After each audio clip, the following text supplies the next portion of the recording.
The wind hit Clara Walsh like a fist that night, sharp and cold, dragging red dust across the prairie in waves that stung her eyes.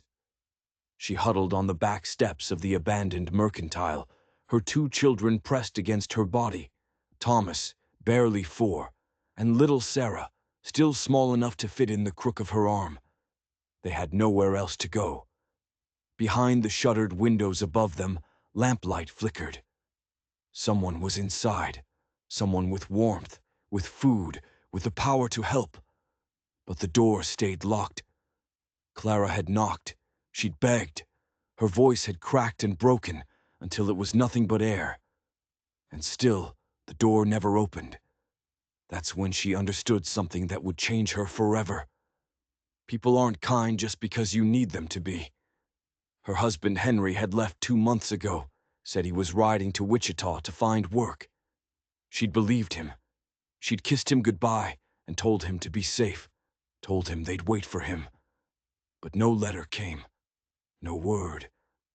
The last of their money went to feed the horse. Then the horse was gone too. Then the food. Then everything except the 3 of them, and a rusted kettle that hadn't boiled water in 2 days. Now here she sat, waiting to freeze or starve, whichever came first. But then she heard footsteps. Clara didn't lift her head. Drunks wandered back from the saloon every night. She'd learned to make herself invisible, to pull her children under her like a shield. But these footsteps stopped right beside her boots. She opened her eyes. A man stood just beyond the moonlight, tall and still, his hat brim pulled low. Dust covered his coat, and a rifle hung down his back, worn but clean. In his hands was something wrapped in cloth. Steam rose from it in the frozen air. "Ma'am," he said. His voice was low, careful, like it might break something fragile. Clara didn't speak. She didn't trust men anymore. "I brought stew," he said. "8 already. This is extra."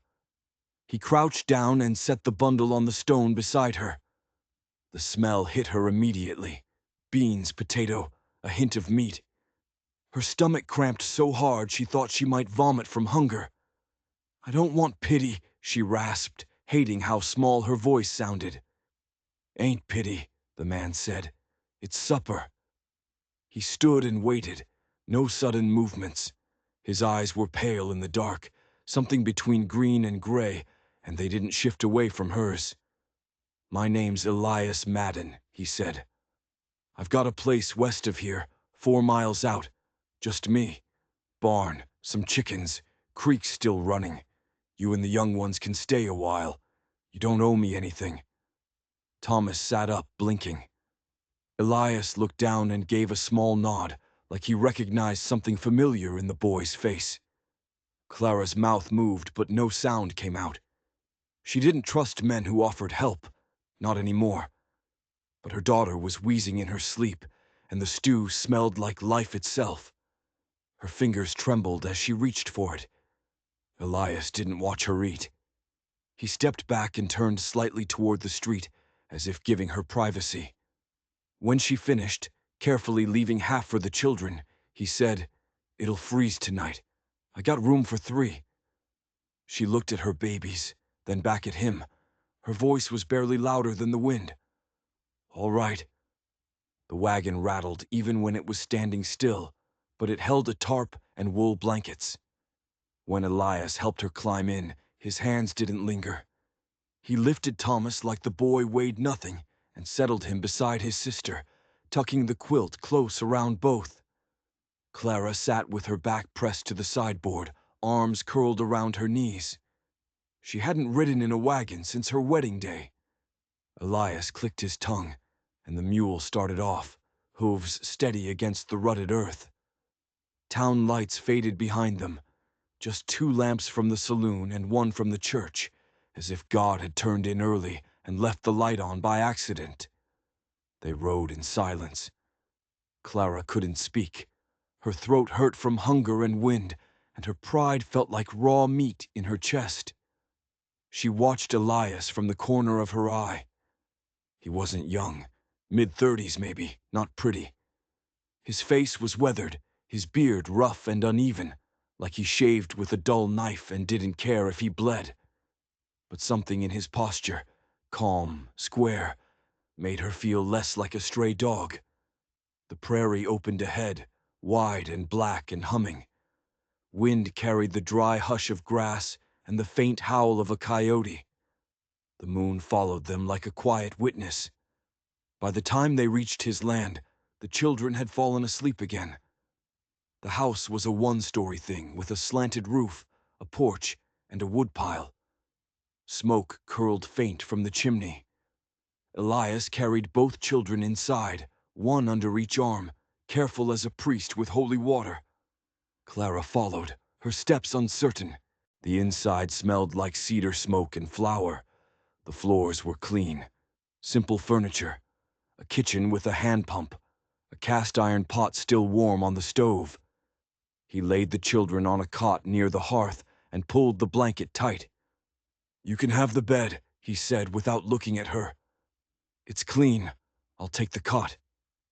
Clara opened her mouth to protest, then closed it. She was too tired to fight kindness. "I can work," she said instead. "Cook, clean. I can sew if there's cloth. You don't have to earn a place to sleep." "Yes, I do," she said. He gave her a long look, then nodded once, as if that answer satisfied something in him. The bed was soft, the blanket thick. It smelled of soap and pine. Clara sat on the edge, staring at her hands, dirt in the nails, skin cracked at the knuckles.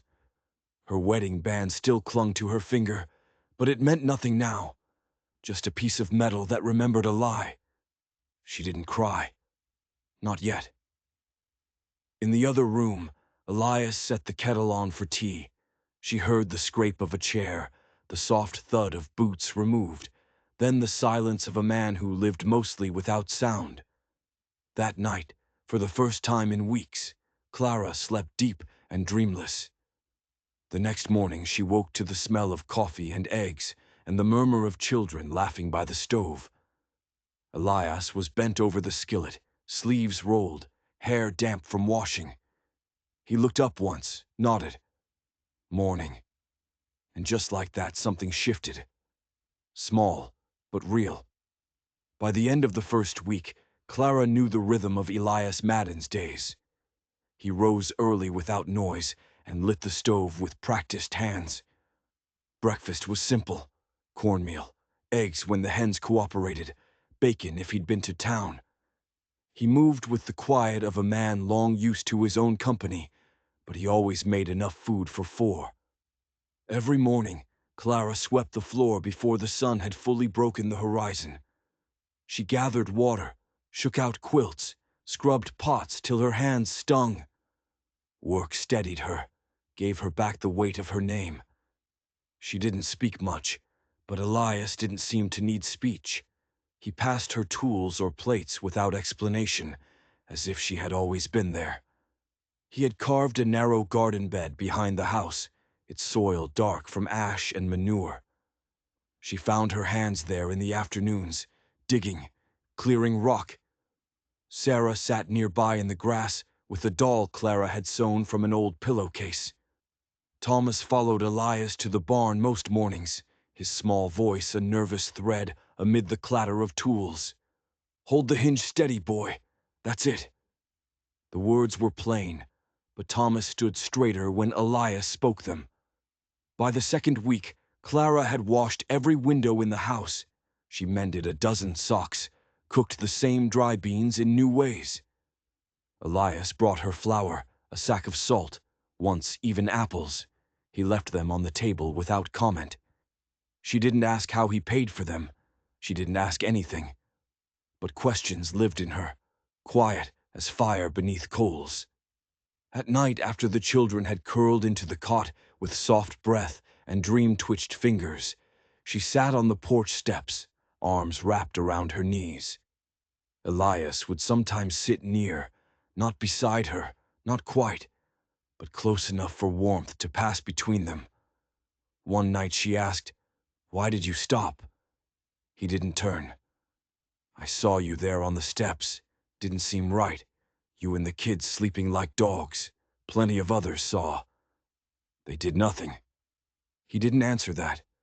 She waited, then said softer, "My husband left us."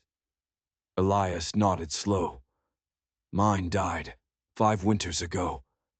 The silence that followed was different, not empty, just full of things neither could yet say. "Consumption," he added finally. "Her lungs gave out. Took her quick. No children." Clara turned her face toward the dark. "You buried her here?" He gestured past the barn toward a cluster of cottonwoods. "Planted lilacs over her. She liked lilacs." The next day, Clara walked to the trees when no one was watching. She found the lilacs brittle with cold, their roots holding firm. The soil was heaped with care. She knelt beside it, her fingers brushing the dried stems. She didn't pray. She didn't know how anymore. But she whispered a thank you for the lilacs, for the man who planted them, for a second chance she had not asked for and dared not trust. Later that week, Elias asked if she could ride. Clara hesitated. "I used to." He nodded toward the horse, a dun mare with a patient eye. "Saddle her. We'll take her slow." She did. Her hands remembered the leather, the buckles, the loop of reins. She mounted with less grace than she'd once had, but the strength returned. They rode out at dusk through the swaying grass, the sun like blood behind them. He didn't speak much, but when she slipped once, the stirrup catching wrong, he reached out fast. His hand gripped hers, firm and warm. "You all right?" She nodded, breathless. "Still finding my legs." He smiled small. "They'll come back." And for the first time in a long while, she believed him. Spring didn't come gently. It cracked the earth open with sudden rain, poured cold water into the creeks until they swelled and spat, and churned the ground around the barn into thick sucking mud. But with it came green shoots pushing up around the lilac bush. The wind no longer carried only the scent of dust, but something softer, damp bark, thawed grass, life rising again through the soil. Clara stood one morning at the sink, sleeves rolled, her forearms wet to the elbows from washing. Outside, Elias was fixing the gate where the hinge had rusted through. Thomas crouched beside him, handing up nails. Sarah lay on a blanket in the sun, humming to herself and tying string around 2 sticks. Inside, it was quiet but full. Clara had scrubbed the walls last week and beaten the rugs until her arms throbbed. The home smelled like bread and lye soap and pine wood and something she hadn't named yet. Something she didn't want to name too soon. She dried her hands and stepped outside. "I'll take supper to the creek tonight," she said, her voice casual. Elias paused in his hammering, then nodded. "I'll finish up before dark." That evening they sat on the bank of the creek, sharing cornbread and beans from the same tin plate. The children played upstream, their laughter scattering birds from the reeds. The water moved fast, but not dangerous. It reflected gold as the sun slid low. Clara watched the current for a long time before speaking. "You don't ask questions. I figure you'll tell what you want to. I used to think I needed a man to be safe." Her voice caught, but she didn't stop. "Then I married one who ran when the fields dried up. When the baby was born sick, he couldn't hold her without looking away." Elias didn't respond, not with words, but he listened. She went on, quieter. "When I buried her, I used the last clean towel we had. She never had a name, just the baby. That's all Henry called her." The sound of the creek filled the space between them. Elias reached down, picked up a smooth stone, and turned it over in his hand. He didn't look at her. "I used to think I'd spend the rest of my life alone. Seemed easier that way. Clean." Clara glanced at him. "And now?" He threw the stone. It skipped once, then sank. I don't know. It wasn't a promise, but it wasn't a closing door either. They walked back slow, children drowsing against their shoulders. He carried Sarah without being asked, his arms steady beneath her legs. When they reached the porch, Clara lingered while he tucked the children into bed. She stared at the stars. A coyote howled far off. Elias stepped back outside. His voice was rougher than usual. "You don't owe me anything, Clara." She turned to him. "I know. Some men would have asked for more by now. You're not some men." He looked away, then back again. There was something behind his eyes, something close to hope, but guarded. She touched his sleeve. Just a brush. "I don't know where this leads, but I'd rather be here than anywhere else." He gave a small nod. "That's enough for now." They stood there a while longer. The door behind them closed soft. The wind had died for the first time since she'd been left on those store steps. Clara didn't feel like she was waiting to be thrown out. She didn't feel like a ghost in someone else's house. She felt like she'd walked through the fire and somehow still had hands left to build something with. The next weeks moved like water in the creek, slow but constant, reshaping the banks of their lives in ways none of them could name just yet.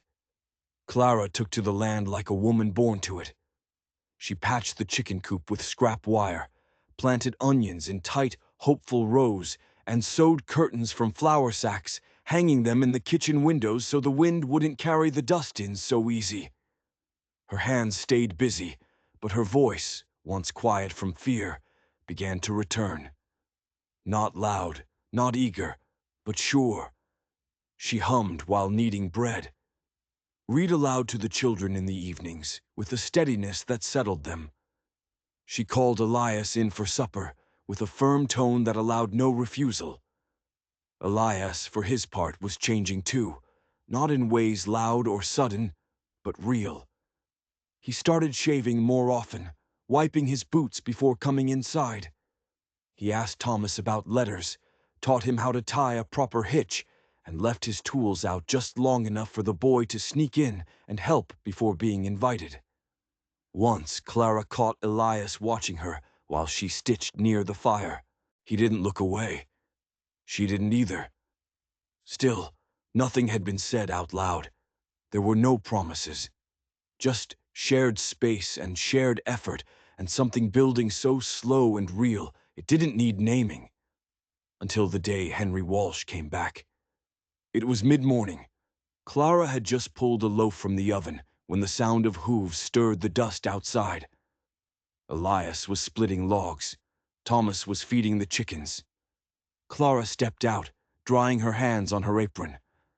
And there he was, Henry, thin, red-eyed, smelling of horse sweat and rot gut. His boots were cracked. His coat hung off his shoulders like it didn't belong to him anymore. But the swagger was still there, buried under grime. Clara froze. He grinned, or tried to. "Well, ain't this a picture?" Thomas had gone still. He clung to the fence rail, eyes wide. Elias stepped forward, axe still in hand. "Who are you?" he asked, calm. "I'm her husband." Elias looked at Clara.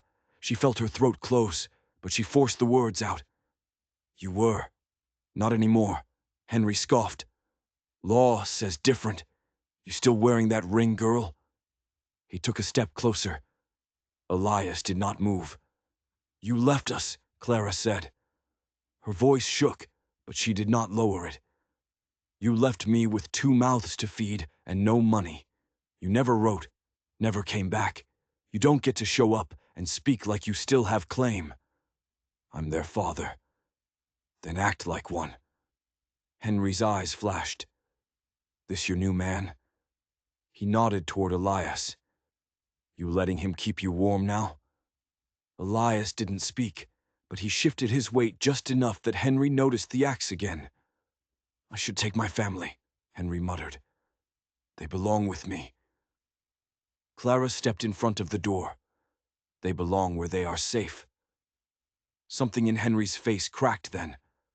Not remorse, but the knowledge that he had lost something he thought he could reclaim without earning it. He turned toward Thomas. "Boy." Thomas backed away, slow.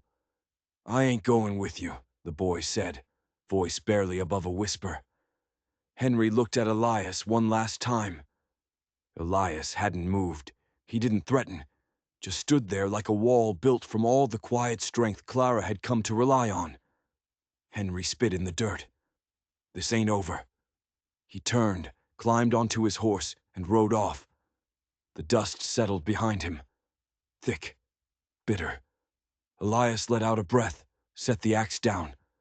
Clara's hands were still clenched. "He's not coming back," Elias said. "You don't know that." He looked at her, long and steady. "Then we'll be ready." She didn't cry. She didn't collapse. She nodded, then turned and called her children inside, her voice calm.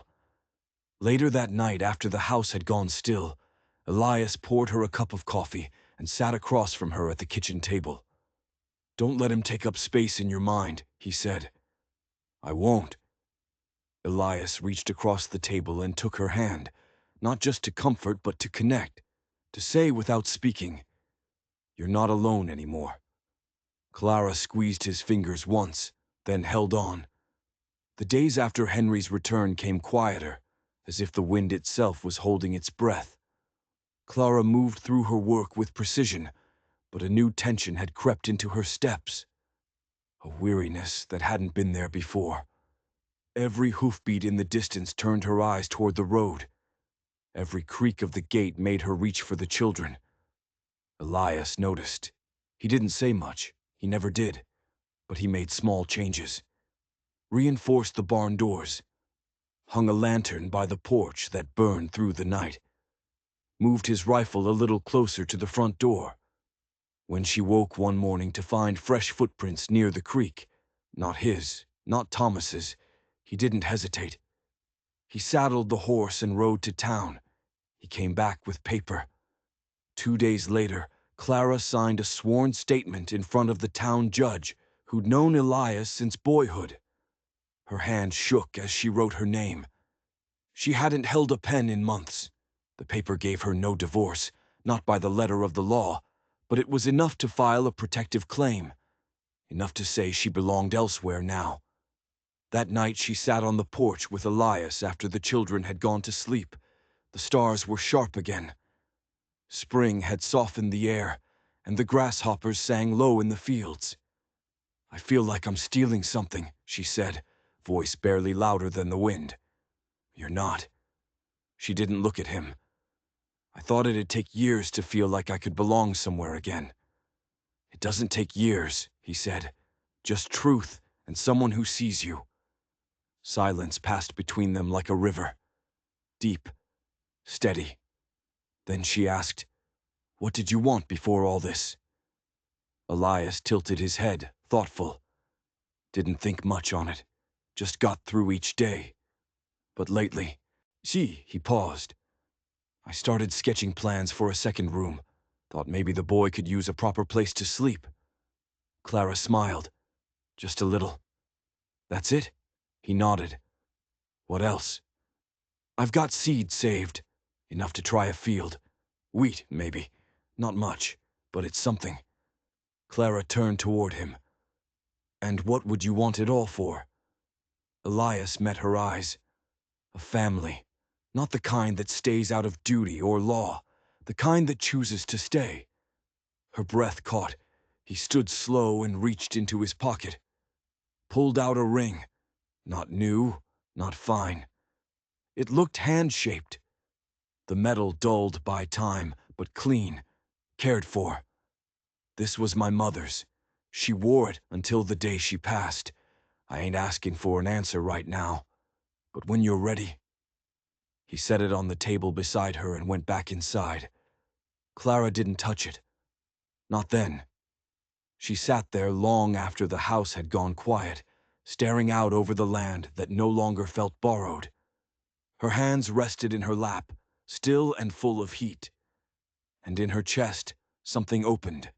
Not loud, not sudden, but real. By morning, The ring was on her finger. Spring melted into summer without ceremony. The grass rose high enough to hide a fox, and the wheat Elias planted began to bend under the weight of its promise. The days ran long and hot, and the house no longer felt like someone else's. It breathed with them, held their sounds, bore their burdens. Clara wore the ring like it had always been there. She didn't announce it, didn't stand in the doorway to show him. She just put it on one morning after washing her hands. No speech, no tears. Elias saw it when she passed him the coffee. His eyes lingered there, a flicker of surprise, then something quieter. Not pride, not even happiness exactly. Something truer. Relief. And the next morning, they began planning the addition. Thomas measured the floorboards. Elias sawed through lumber until his hands blistered. Clara stitched curtains before the windows had even been cut. The room came up in pieces, walls first, then roof, then floor. They worked in tandem, in rhythm, like parts of the same body. At night they sat on the porch and counted the stars. Sometimes they touched, her hand on his fingers brushing her shoulder. Nothing rushed, nothing claimed. But it was theirs. Word spread through the nearby farms and the dry road towns about the woman who'd shown up half-starved with children in her arms, about the man who took her in and didn't ask for anything but honesty. Some women sent hand-me-downs. One widow brought preserves. The church matron dropped off a proper marriage license. Unsigned. "You don't have to use it," she said with a look of understanding. "But if you want to, it's here." Clara tucked it into the drawer beside the stove. Weeks passed. Then one Sunday, just before dusk, Elias stood on the edge of the field, dirt up to his knees, shirt soaked through. Clara walked out to meet him, Sarah in one arm, a jar of cool water in the other. He took the jar, drank, then wiped his mouth on the back of his hand. "Field's coming up strong," he said. She nodded. "You're not the only one." He looked at her, puzzled. She shifted the child to her other hip. "I'm late, by more than a little." His hand froze around the jar, then slowly he lowered it. She smiled, soft but sure. "I didn't think I'd ever be a mother again," she said. "I'd closed that part of myself off." Elias didn't say anything, but his hand came to rest on her stomach, gentle as morning. And for the first time she saw tears in his eyes. That night they signed the license. No crowd, no preacher, just Clara, Elias, and 2 children asleep in the next room. The house was full of warmth and the soft creak of wood settling into itself, like even the beams understood what they were witnessing. When morning came, Clara rose early and made bread. Elias started building a cradle from the same wood he'd used for the room. Thomas ran barefoot through the wheat, laughing, and Sarah, the quiet one, picked wildflowers and placed them by the porch. No one said it out loud, but they were home. The first frost came early that year, not hard enough to ruin the wheat, but enough to warn. The prairie changed its breath overnight. The grass crisped at the edges, and the wind carried the smell of smoke and frozen soil. Clara wrapped her growing belly in a shawl and lined the window frames with rags to keep the drafts out. Elias added more wood to the pile each day, his hands raw from the axe handle, his shoulders aching but steady. Inside, life continued with a quiet purpose. Thomas practiced reading each morning by the hearth. Sarah, now sturdier, more confident, had taken to shadowing Clara, mimicking her every move, from stirring stew to mending socks. She insisted on folding the baby clothes, even if the folds came out crooked. Elias kept building, a stronger gate, a smokehouse, a cradle that rocked true. His hands were never idle, but sometimes Clara caught him pausing, just for a second, watching her from across the room. His expression caught between disbelief and reverence, like a man who still didn't quite believe he'd been given back what he thought lost. One afternoon, near the end of October, Clara found him in the barn, staring at an old saddle that hadn't seen use in years. "You thinking of selling it?" she asked, wiping her hands on her apron. He shook his head. "Was my father's. I keep telling myself I'll ride out with it again one of these days." She stepped closer. "Maybe when the baby comes we take a trip." He gave her a look. "With 3 kids?" She smiled. "Stranger things have happened." He nodded, almost smiled, but then his eyes turned toward the door. His face changed. Clara turned, following his gaze. Smoke. Far off to the east, a thin column against the sky. "Fire?" she asked. "No," he said, stepping outside. "That's from a wagon. Cook fire, maybe. Could be a traveler, or something else." He saddled his mare, not with panic but with caution, and rode out to check. Clara waited, pulse steady but high, until she saw him return an hour later. Alone. He said only, "It was a family moving west. Lost. I gave them some bread, a map." But she saw the way his shoulders stayed high, the way his eyes scanned the horizon even after the fire faded. She let it be. Winter crept in slow, then fast. Snow dusted the roof by mid-November. The hens stopped laying. The nights grew long. Clara's belly grew heavier. And with it, something else settled inside the house. A hush, deep and warm. Not fear, not even anticipation. Just the knowing that something new was coming, and they would be ready. On the first real snow day, Elias built a sled from scrap wood, sanded smooth at the edges. Thomas helped wax the runners. Sarah, wrapped up tight, squealed with delight as they pulled her through the drifts. Clara watched from the porch, one hand on her belly, the other wrapped around a steaming mug. She hadn't dreamed of this life. She hadn't dared. But it was hers now, earned with labor, sealed with love, fed by small daily mercies.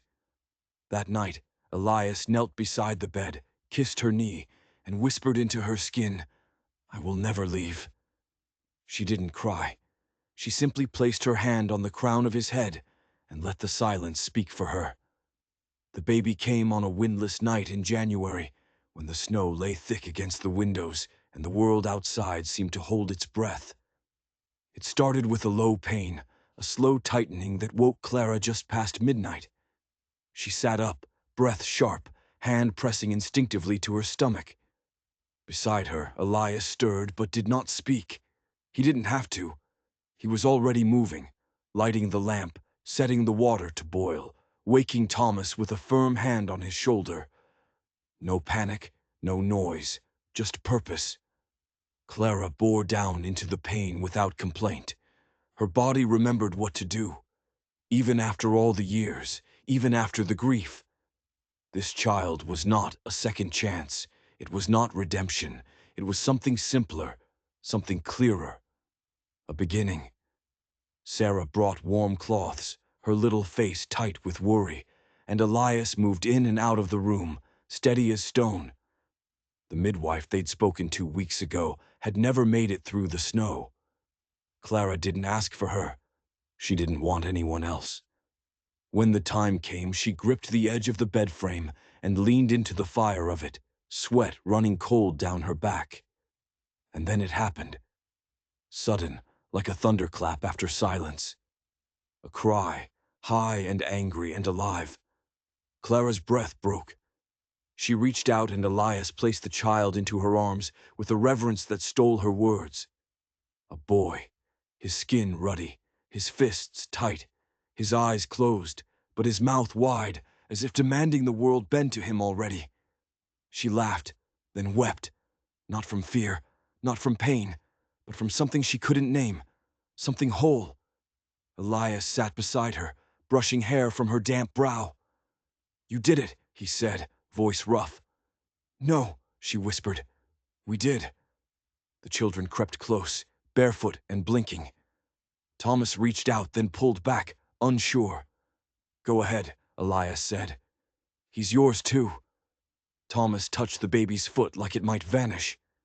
"Does he have a name?" he asked. Clara looked up at Elias. They had not spoken about names, but one rose in her then, strong and sure. "Samuel," she said. "Samuel Elias Walsh Madden." The boy hiccuped, then went quiet. That night, Clara didn't sleep. She watched the baby in her arms, listened to Elias breathe, watched the snow fall against the pane. She thought of all the women left behind on back steps, all the children whose cries went unanswered. She thought of her own story, of hunger, of grit, of the slow, stubborn climb back toward life. In the cradle Elias had built, Samuel slept, wrapped in the same blanket his sister had once curled in outside the store. But this was not a back step. This was home.